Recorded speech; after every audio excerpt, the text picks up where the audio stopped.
हमने finance values में ये तो सीख लिया कि आर्थिक कल्याण का अर्थ धन का लालची होना तो नहीं है, जिसका अर्थ है कि जिम्मेदारियों के साथ प्रबंधन करना, चिंता न करना और धन के लिए और कृष्ण के धन का उपयोग कृष्ण की सेवा में करना। ये तो आज हमने सीख लिया। अब हम नेक्स्ट डोमेन की तरफ चलते हैं, क्योंकि अगर वेलनेस अच्छा नहीं है, हेल्थ अच्छी नहीं है और फाइनेंस अच्छा नहीं है, तो इसका प्रभाव हमारे माइंड पर बहुत ज्यादा पड़ेगा और दूसरा हमारे इमोशनल पर पड़ेगा। तो नेक्स्ट डोमेन है हमारा इमोशनल एंड डिवोशनल। तो स्थिर भक्ति के लिए एक स्थिर मन और संतुलित भावनाएं आवश्यक है। यदि मन अशांत है तो जब श्रवण और सेवा सभी विचलित हो जाएंगे। भगवत गीता हमें सिखाती है कि मन हमारा एक सबसे अच्छा मित्र और एक बड़ा शत्रु भी हो सकता है।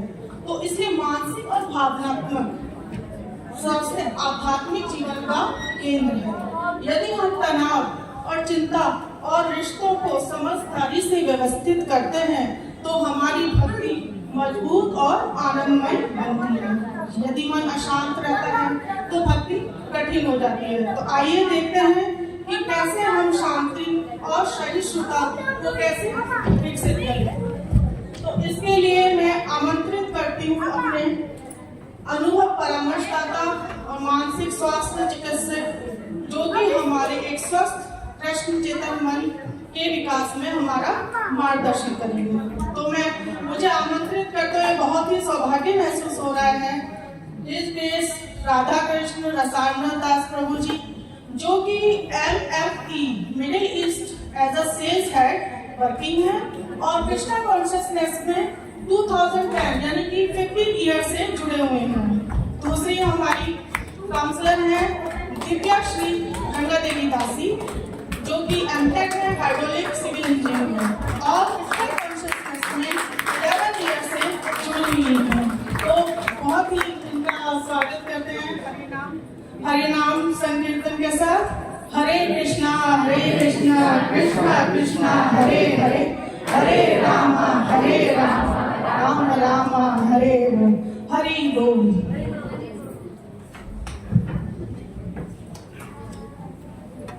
Hare Krishna. So, with mental and emotional wellness, I would like to invite for spiritual and devotional wellness also. So now we come to the heart of the campaign, like I said, spiritual and devotional wellness also. Ultimately, all domains of wellness, like physical, financial, mental, and emotional, find their perfection in spiritual and devotional wellness. Here the emphasis is that even if we are healthy, financially stable, emotionally balanced, the true goal is bhakti. So this is the foundation. Without spiritual wellness, the other domains remain incomplete.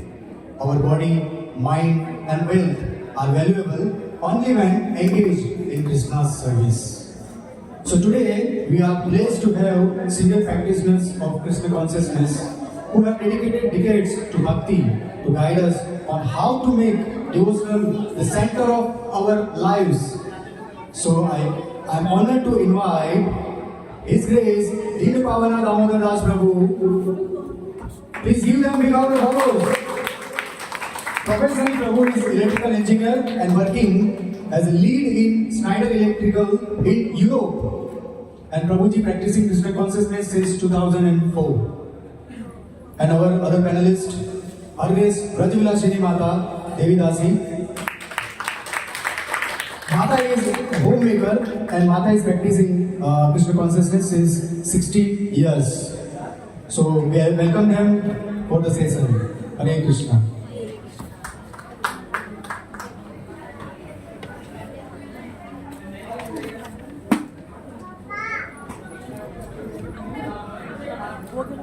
Hare Krishna, I welcome all the panelists.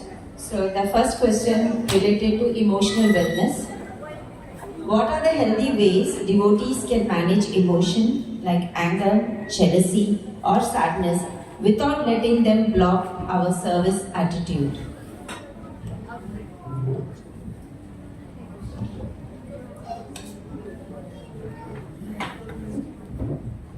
Hare Krishna, pranams to all dear devotees. I took up the mic because I thought I'm the right person, because I'm a very, very angry person.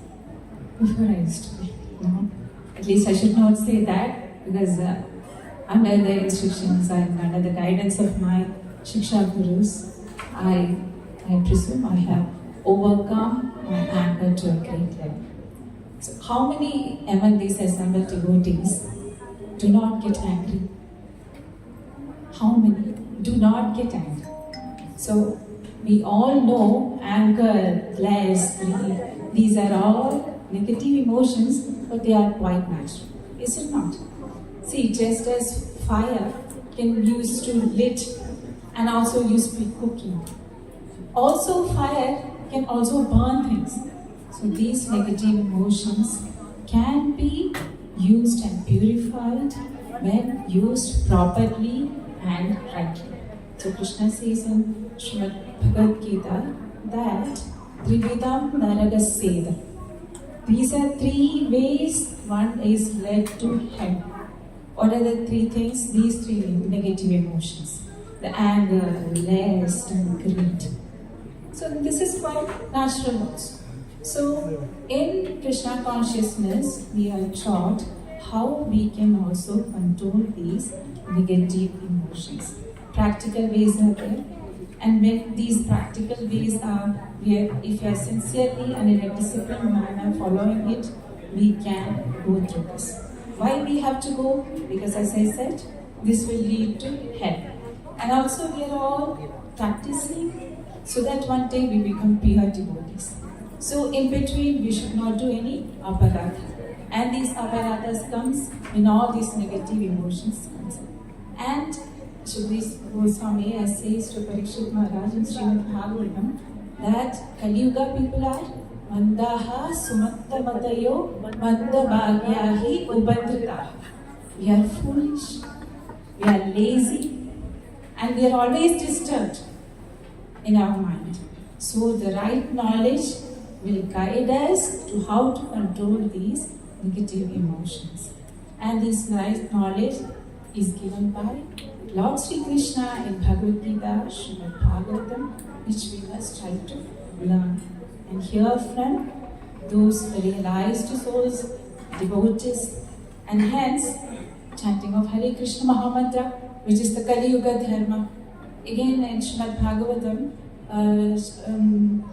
Parikshit Maharaj is hearing from Shukdev Goswami that Kale Dosha Nide Rajan Asti Ego Mahatpuna Kirtanadeva Krishnasya Mukta Sangha Param Vrache.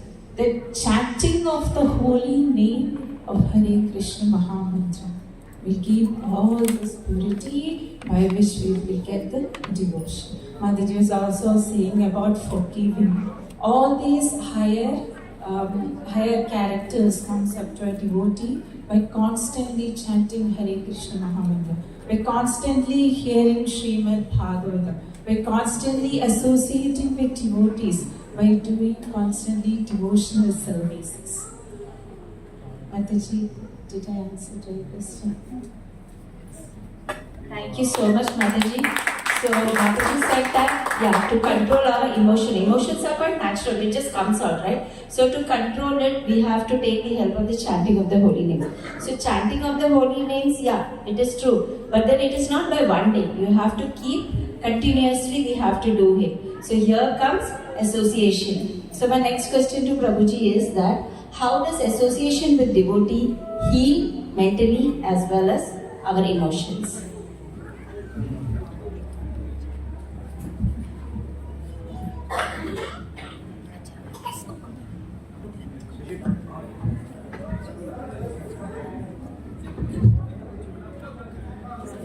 Thank you, Mata, for this question.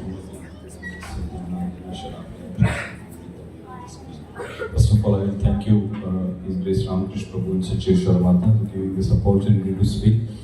मैं कोशिश करूँगा हिंदी में बताने का. तो devotee का संग जो है वो कितना इम्पोर्टेंट है एक लाइफ में, तो ये माता का सवाल है. तो हम ये देख सकते हैं कि डिवोटी बनने से पहले हमने बहुत सारा जो हमारा जो इंटरेस्ट रहता था, तो वो हम क्या करते हैं, ज़्यादा करके आकर्षित हो जाते हैं और वो करना शुरू करते हैं। यहाँ पे जो मेंटल हिलनेस है, इमोशनली आप हमको मेंटल हिलनेस जो करना है, उसके लिए बेसिकली संग चाहिए, क्योंकि संग अच्छा रहेगा तो हम अपनी जो भक्ति है उसको हम अच्छी तरह से कर सकते हैं, और हमारा जो क्या बोलते हैं मेंटल मनोबल बोलते हैं, उसको भी हम सही तरह से इन्वेस्ट कर सकते हैं। तो हमको हमेशा ये कोशिश करना चाहिए कि हम डिवोटी के संग हो, और हमें ये कोशिश करना चाहिए कि जो हमारा जो मेंटर हो, जो हमारा जो शिक्षा गुरु हो, वो शास्त्र को फॉलो करने वाला हो, और हमको कोशिश करना चाहिए कि हमारा जो एसोसिएशन हो वो डिवोटी का सर्कल में हो, और हमें ये भी कोशिश करना चाहिए कि जितने भी हम प्रैक्टिसेस करते हैं तो किसी के गाइडेंस में करें, तो गाइडेंस में करने से हमारे जो भक्ति जो है वो बढ़ेगी। हरे बोल, हरे कृष्णा। बहुत धन्यवाद बोल जी। तो अभी हम लोग इस कार्यक्रम के अंत में आ चुके हैं, तो अभी हमारे पास केवल 1-2 प्रश्न ही है। तो मेरा अगला प्रश्न है, श्रील प्रभुपाद ने हमें अपनी पुस्तकों को जीवन और आत्मा के रूप में दी है। शास्त्रों का नियमित पठन और मनन हमें आध्यात्मिक ड्राइनेस से कैसे बचाता है? हरे कृष्णा। सभी भक्तों को मेरा प्रणाम। ओम अज्ञानतिमिरन्धस्य ज्ञानाञ्जनशलाकया चक्षुरुन्मीलितं येन तस्मै श्रीगुरवे नमः। पंचाकल्पतरुस्य कृपासिन्धुभ्येव च पतितानां पावनेभ्यो वैष्णवेभ्यो नमो नमः। जय श्री कृष्ण चैतन्य प्रभु नित्यानंद श्री अद्वैत गदाधर शिवसादि गौरभक्तवृंद। हरे कृष्ण कृष्ण कृष्ण हरे हरे, हरे राम राम राम हरे हरे। सो प्रभु जी, आपने बहुत ही महत्वपूर्ण प्रश्न पूछा है, और ये हमारे जीवन बहुत ही गंभीर प्रश्न है। जैसे कि हम हमारे रोज़मर्रा के जीवन में हम भौतिक जिम्मेदारियों को निभाते हैं, तो हम साथ साथ में हमारी जो आध्यात्मिक जिम्मेदारियों के प्रति ना हमें कभी हम निरस हो जाते हैं, हमारा उत्साह चला जाता है, हमारा भगवान के साथ जो जुड़ा हुआ है ना वो घट जाता है, हमें भक्तों की संगति में भी आनंद नहीं मिलता है, ना हमें जप करने में हमारा मन लगता है। मेरे साथ तो अक्सर ये होता है, क्या आपके साथ ऐसा होता है क्या? हाँ, तो उस समय हमें क्या करना चाहिए? उस समय हमें क्या ज़रूरत है? हमें प्रेरणा और मार्गदर्शन की ज़रूरत पड़ती है हमारे जीवन में। अगर हम सचमुच भक्ति में आगे बढ़ना चाहते हैं तो हमें ऐसे एक भक्त की संगति करनी चाहिए जो हर सदा हर वक्त हमारे साथ रहे। तो ऐसा कौन है हमारे जीवन में? क्या कोई बता सकता है? हरि बोल। तो वह है हमारे श्रील प्रभुपाद जी, जो हर वक्त हर पल हमारे साथ है। कैसे हमारे साथ है? वो अपनी पुस्तकों के माध्यम से हमारे साथ जुड़े हुए हैं। श्रील प्रभुपाद ने ये हमें जो अमूल्य रत्न दिया है, उनकी पुस्तकों के द्वारा हमें ये जो शास्त्र दिए हैं, वो हमारे जीवन भक्ति जीवन में आगे बढ़ने के लिए बहुत ही महत्वपूर्ण है। श्रील प्रभुपाद की पुस्तकें जब हम पढ़ते हैं तो हमारी भक्ति जीवन में जो श्रद्धा है बहुत गहरी होती है। वो हमें दर्शन को स्पष्ट करती है, और जैसे कि हम बहुत भावुकता से जीवन जीते हैं तो कभी कभी क्या होता है, हम माया के बहाव में चले जाते हैं, लेकिन प्रभुपाद की पुस्तकें से हमें माया से रक्षा मिलती है। जैसे हम समझते हैं एक छोटा सा पौधा है, अगर उसको हमें मजबूत बनाना है, उसको फलदायी बनाना है, तो हमें क्या करना पड़ेगा? हमें उसमें पानी डालना पड़ेगा, उसका पोषण करना पड़ेगा। वैसे ही हमारे जीवन में हमारी भक्ति को और हमारी चेतना को अगर हमें पोषण देना है तो नियमित रूप से हमें श्रील प्रभुपाद की पुस्तकें पढ़नी होगी। श्रील प्रभुपाद ने ये जो पुस्तकें लिखी है ना, ऐसा अपने ज्ञान और अपने बल के, अपने बुद्धि के बल से नहीं लिखा है। उन्होंने उन सारी ही जो भगवान की लीला है उनका साक्षात्कार किया है, और प्रभुपाद ने स्वयं बताया है कि उनके गुरु महाराज और प्रभु भगवान ने उनको प्रत्यक्ष रूप से उनको मदद की है, उनको कृपा दी है। और प्रभुपाद की पुस्तकों में अगर हम देखेंगे ना, शुरुआत से लेके अंत तक, अगर चाहे कोई भी तात्पर्य पढ़ो, चाहे वो भक्त हो या कोई भी जीव हो, कोई अभक्त भी अगर पढ़ता है तो उसको वो भगवान से जोड़ देता है। तो एक शब्द भी उसने पढ़ लिया ना, वो तुरंत भगवान के साथ अपना संबंध जोड़ लेता है, क्योंकि उसने भक्ति का रहस्य ही बताया हुआ है। और प्रभुपाद की इन टिप्पणियों में उन्होंने जो रस डाला है, उन्होंने अपने पूर्ववर्ती आचार्यों को सारा रस निचोड़ कर हमें वो निगम कल्पतरो दलितम फलम, जो पूरा जो परिपक्व फल का जो रस है ना, उसको भी छान कर हमें दिया है। तो ये हमारे लिए बहुत ही महत्वपूर्ण है। जैसे हमारे शरीर को हम भोजन से पोषण मिलता है, तो वैसे ही हमें बुद्धि को सशक्त और तेज बनाने के लिए हमें ज्ञान की जरूरत है। और ये ज्ञान हमें कहाँ से मिलेगा? ये तो श्रील प्रभुपाद की पुस्तकों से ही हमें मिलेगा। तो ये हमारे जीवन के लिए ना एक औषधि का काम करती है। तो हमें नियमित रूप से प्रभुपाद की संगति करनी चाहिए। मतलब जब हम बुक पढ़ेंगे तो प्रत्यक्ष रूप से हम प्रभुपाद की संगति करते हैं, और जब हम प्रत्यक्ष रूप से शुद्ध भक्त के संग में आते हैं तो हम भी धीरे धीरे शुद्ध हो जाते हैं। और जैसे हमारा मन शुद्ध होता है तो हमारा मन भगवान में स्थिर होता है, और हम भगवान को फिर ध्यान से भक्ति में जीवन में आगे बढ़ सकते हैं, भगवान को केंद्रित करते हुए। तो और श्रील प्रभुपाद की ये जो बुक है ना, हमारे लिए प्रभुपाद ने, जैसे जब उनका अंतिम समय था तो उनके शिष्यों ने उनसे पूछा था कि प्रभुपाद, जब आप हमारे बीच में नहीं रहोगे तो हमें भक्ति जीवन में ये मार्गदर्शन और प्रेरणा कौन देगा? तो प्रभुपाद ने बोला, ऐसा संभव ही नहीं है कि मैं आपके बीच में नहीं रहूँगा। मैं हर सदा मेरे पुस्तकों के माध्यम से आपके साथ जुड़ा रहूँगा, और मेरे पुस्तकों से आपको हर सदा मार्गदर्शन मिलेगा। तो ये जो प्रभुपाद की बुक है ना, वो हमारे लिए कोई ऑप्शन नहीं है, हमारे जीवन की नेसेसिटी है। और जैसे कि प्रभुपाद ने बताया है ना, सादा जीवन उच्च विचार। सादा जीवन तो शायद हम लोग अपने जीवन में जीना सीख ले, लेकिन जो उच्च विचार है ना, वो उच्च विचार ऐसे ही नहीं आता है, वो हमें शास्त्रों का अध्ययन करने से ही आता है। तो हमें अवश्य ही नियमित रूप से श्रील प्रभुपाद की बुक को पढ़ना चाहिए। प्रभुपाद ने यहाँ तक कहा है कि देखिए, अगर सिर्फ आप क्या करें, केवल मेरी पुस्तकें पढ़ें और मेरी पुस्तकों का जितना हो सके उतना वितरण करें और हरि नाम का जप करें, तो आपका जीवन सफल हो जाएगा। तो क्या हमें प्रभुपाद के इन वचनों पर श्रद्धा नहीं होनी चाहिए? अवश्य होनी चाहिए। और नियमित रूप से हमें प्रभुपाद का शरण लेना चाहिए, उनकी संगति लेनी चाहिए, जो प्रत्यक्ष रूप से हमारे साथ हर सदा हर पल रहते हैं। जय श्री प्रभुपाद।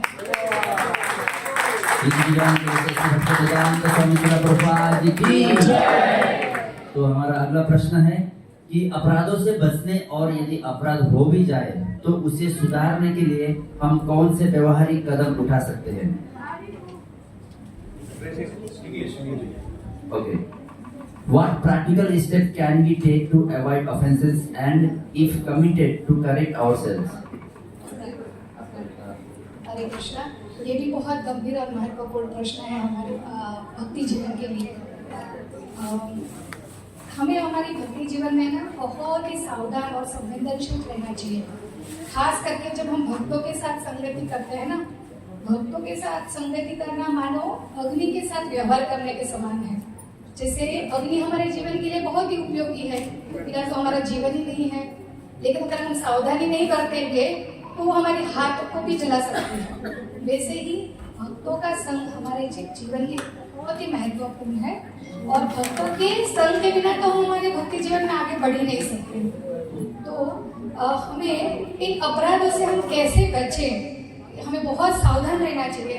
श्रील प्रभुपाद जी ने हमें वैष्णव शिष्टाचार की शिक्षा दी है, तो उसको हमें हर सदा याद रखना चाहिए कि जैसे हम कभी भी कोई वैष्णव की निंदा नहीं करनी चाहिए।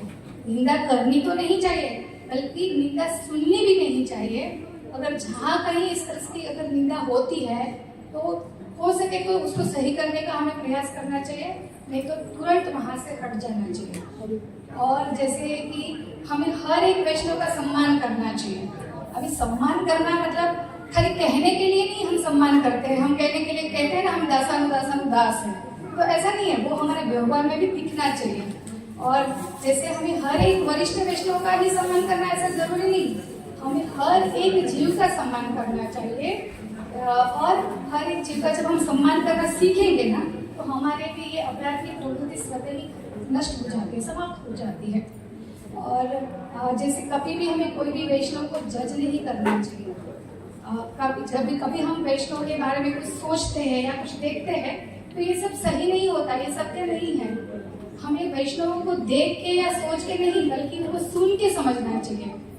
श्री चैतन्य महाप्रभु जी ने चैतन्य भागवत में कहा है, वैष्णवेर क्रिया मुद्रा विघ्ने न बुझाए। तो वैष्णव की क्रिया को ना बड़े बड़े पंडित भी नहीं समझ पाए, तो हम कौन होते हैं उनको गलत ठहराने वाले या उनको जज करने वाले। और हमें हर सदा वैष्णवों के गुण को देखना चाहिए, ना कि उनके अवगुण को, उनके दोष को नहीं देखना चाहिए, उनके गुणों को देखना चाहिए। जब उनके गुणों को हम देखेंगे तो उनके गुणों का हम गुणगान करेंगे तो हमारे में जो दोष देखने की प्रवृत्ति है ना वो भी समाप्त हो जाती है। और हर सदा हमें ये बहुत ध्यान रखना चाहिए भी कि हम जब अपना वाणी का प्रयोग करते हैं ना तो कोई भी ऐसे कठोर शब्द ना बोले ताकि वैष्णवों के हृदय को ठेस पहुंचे।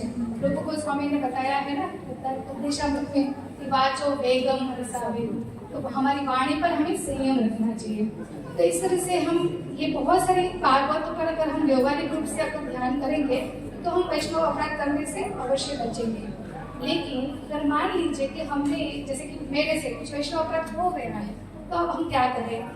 तो शास्त्र में उसके एक ही उपाय, मतलब शास्त्र में से 3 उपाय बताए गए हैं। जैसे कि चैतन्य महाप्रभु जी ने स्वयं कहा है कि अगर कोई व्यक्ति किसी वैष्णव के चरण कमलों में अगर अपराध करता है तो उससे मुक्त होने का केवल एक ही मात्र उपाय है, वो है कि उस भक्त के चरणों में जाकर क्षमा याचना करनी चाहिए विनीत भाव से, थोड़ा सुनी चाहिए। तो हमें बहुत ईमानदारी से और बहुत विनीत भाव से क्षमा मांगनी चाहिए। दूसरा है कि हमें भगवान के पवित्र नाम की शरण लेना चाहिए। उसके बदले और कोई हमारे पास रास्ता ही नहीं, कोई मार्ग ही नहीं है।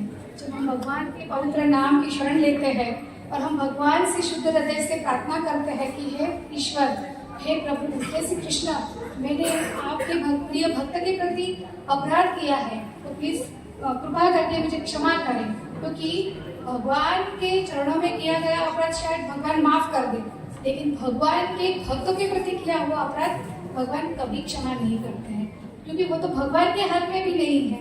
जैसे हम सबको पता है दुर्वासा मुनि और महाराज अम्बरीश के प्रसंग के बारे में। और तीसरा जो है कि हमें अपने आप को सेवा से जोड़ देना चाहिए कि कहीं जहाँ कहीं मिले, चाहे मंदिर में हो, चाहे कोई भक्त के घर में हो, चाहे प्रवचन केंद्र में हो, कहीं पे भी अगर हमें सेवा का मौका मिले तो हमें अवश्य अपने आप को सेवा में जोड़ देना चाहिए।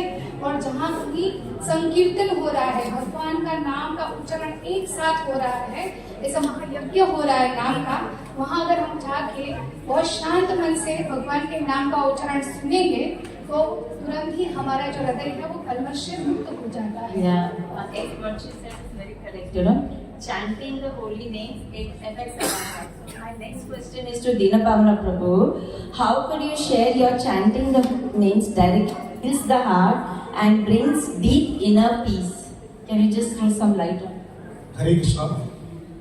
The holy name is no different from the Lord himself. So one who is chanting the holy name, he is directly engaging with the Supreme Lord. The devotees who are chanting, who have expressed that when they are undergoing mental stress, they sit in a place and chant the holy name for some time. Then they get relief from the mental stress. This is because while we are chanting, we are directly engaging with the Supreme Lord, and it cleanses our heart. We know that all the miseries we face are because we are forgetting our relation with Krishna. Once we chant the holy name, we re-establish the lost relation, and it helps us to overcome the difficulties in life. So, by chanting, we are directly treating our disease. So it is much better than any other method of stress relief. So chanting is recommended. That's why Srila Prabhupada said, chant and be happy. So one should follow his instructions. Thank you so much, Prabhu.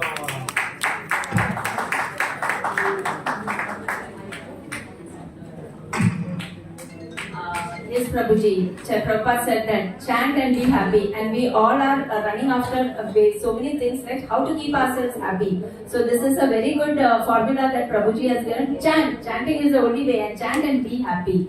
Can I take one last question for Prabhuji? Like Prabhuji is known for seva.